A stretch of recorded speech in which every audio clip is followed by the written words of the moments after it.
Salam dəyərli izləyicilər, 14 oktyabr 2025-ci il bir təcili məlumatı diqqətinizə çatdırıram. Ramiz Mehdiyev ilə bağlı həbs qərarı var. Bakı şəhəri Səbail rayon məhkəməsi Mehdiyev Ramiz Ənvəroğlu barədə cinayət işi üzrə qərar qəbul edib.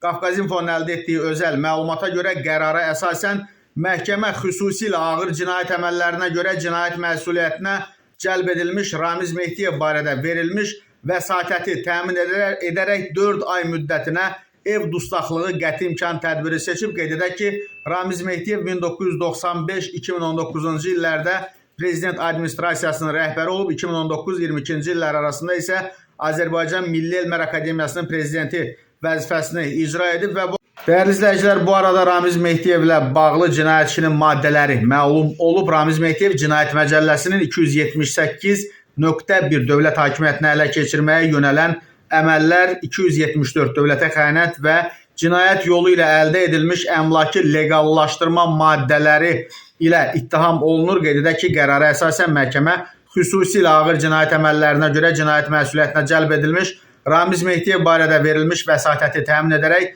4 ay müddətinə ev dustaqlığı qəti imkan tədbiri seçib. Əlavə eləyək ki, bu maddələrin sanksiya həddi ömürlük azadlıqdan məhrum etmə qərarıdır. İstintaq Mehdiyevin yaşını nəzərə alaraq ibtidai istintaq müddətində onun ev dustaqlığı şəraitində saxlanılmasını uyğun hesab edib.